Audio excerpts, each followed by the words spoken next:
Hello my dears, welcome back to another video. So today we're going to be talking about an advert that I saw recently. So it was a pet food advert, and the advert itself was very much giving dogs are better than children. And so I thought it would be quite an interesting topic to talk about, because I do feel like the rhetoric around kids within my generation is quite interesting, because I just know that this ad was written by a millennial. Like, it's just, I just know it was. So we're going to watch the ad together and then we'll talk about it. Halo makes the world's best food for the world's best kids. No, not that kid, this kid.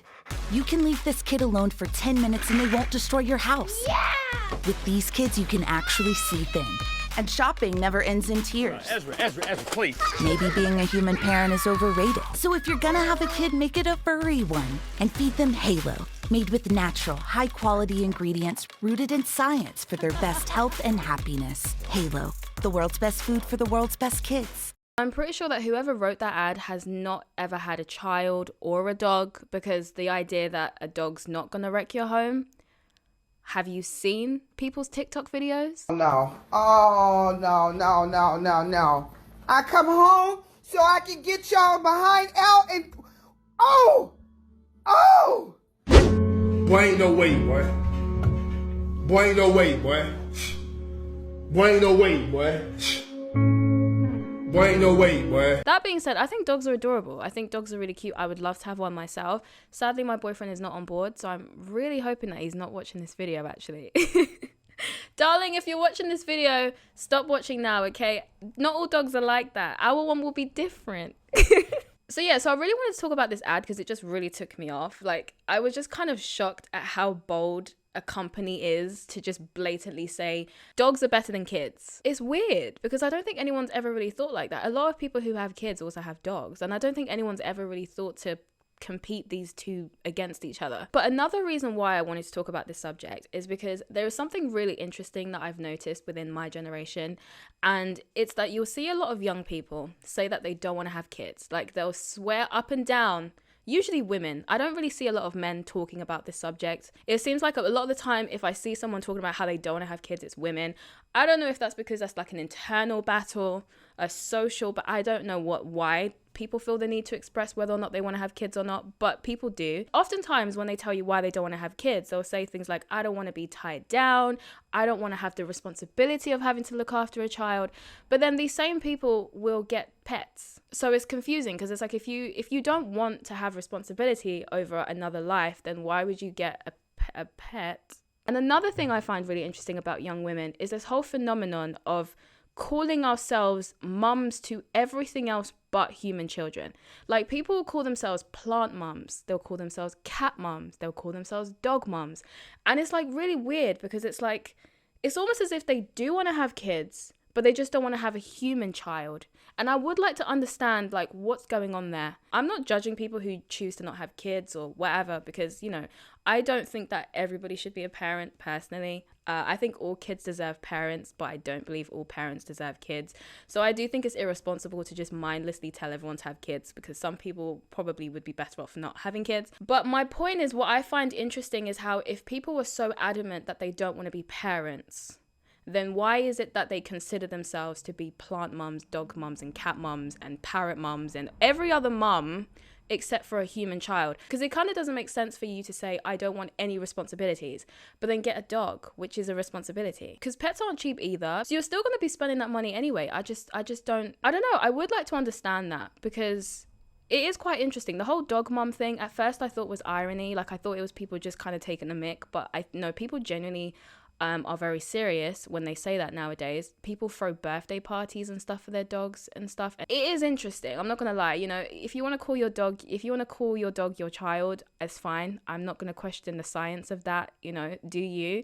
It's just interesting. In the grand scheme of things, I think when it comes to whether or not people want to have kids, I think that's a choice that they should make for themselves. There was a time when I used to have a very negative perception of people who would say to people who don't want to have kids, like, oh, you might regret it, you know, like, la la la la la. I used to have a very negative perception of those kind of people who would do that.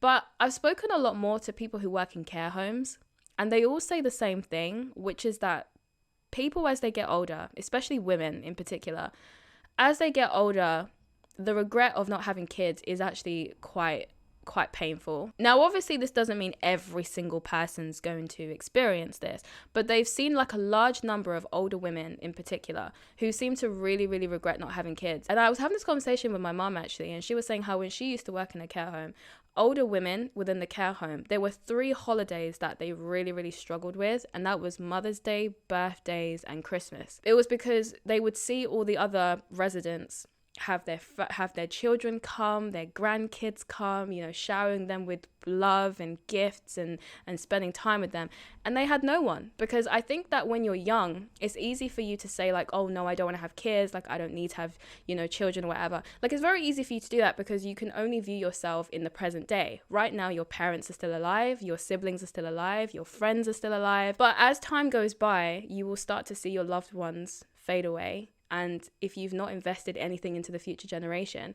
then there's no one left in the end to be with you during your last days, because everyone that you loved and knew is likely passed away. And so it can be very, very lonely.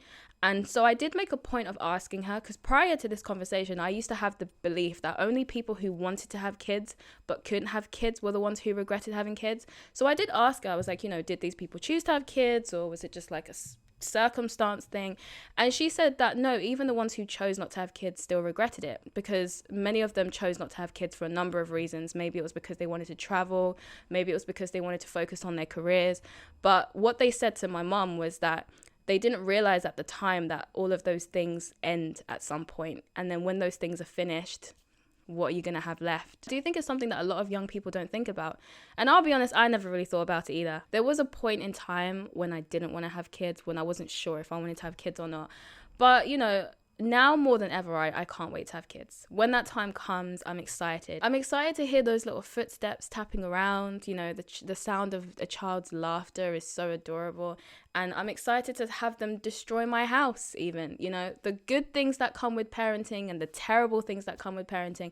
I'm excited for all of it. I do think that children are a blessing, and they're a blessing I can't wait to receive. And I think it's sad that we are demonizing people having children, because if you don't want to have kids, that's fine. But I think this whole demonization of the two sides is silly. Like, if you don't want to have kids, don't have kids. If you want to have kids, that's fantastic. I don't see why it has to be a competition. But yeah, I do think that this is a really interesting subject, because it's interesting how society has changed, because there was a time when most people wanted to have kids. Like, it was abnormal for you to not have kids. And it's kind of interesting now, because you don't know how people are going to react if you tell them you want to have kids. Like, they could either be like, oh, okay, cool. Or they could be like, oh my God, that is so inconsiderate. How can you have kids when the planet is like dying? By the way, overpopulation is a fallacy. We are not overpopulated. In fact, a lot of countries are below replacement level. There are far less people having kids in our generation. And so this idea that the world is super overpopulated is just, it's not true. Japan is below replacement rate. I don't know where we're at on this, but I know that there are plenty of countries that are below replacement rate. In fact, some countries are now putting in place policies to encourage people to have more kids, because I think what a lot of people don't realize is that governments are broke and we are their bank account. And so they need young people to work to pump money into the system, because that's how you get funding for all these social programs and all this kind of stuff. And so if you don't have enough workers to pump money into the government to fund these social programs, a lot of these social programs will eventually collapse. And it's interesting because the people who love government funded social programs are also simultaneously the people who are against having children.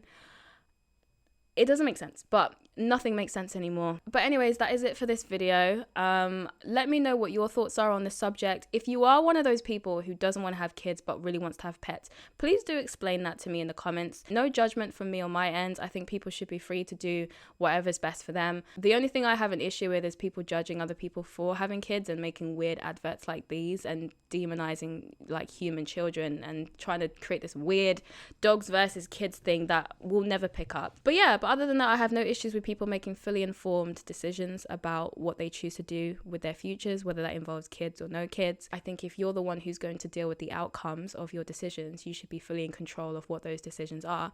I just think that, you know, it's good to know what those outcomes could look like. Sometimes I feel like it should be part of the national curriculum for young people to go to elderly homes and talk to the residents there and ask them questions about their lives and what choices they made and the things that they would have done differently.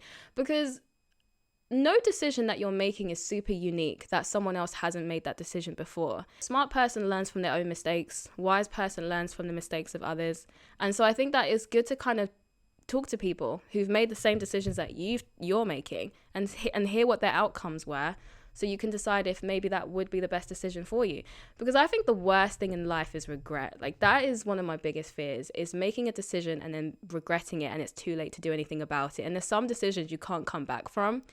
So I think that is something that we should probably do, because young people, we do have a tendency to be very short-sighted. We only think about the now. That's partly to do with like technology and stuff, because we're so used to instant gratification that we no longer really think long-term. We just think about how we feel in that moment. But I think it would be good for people to kind of see what the outcomes of all the decisions that they make could be in the future, by potentially speaking to older people and speaking to older residents and seeing the effect that it made on them, so that they can make more informed decisions about their own futures and stuff. It's a thought, you know? Plus, maybe then the elderly residents who don't have people visiting them would also get some company, you know, and have someone to talk to and have people who are interested in their lives and stuff. Because I feel like old people love talking, you know, old people love to talk and share stories and stuff like that. So I feel like it could be a great program, no?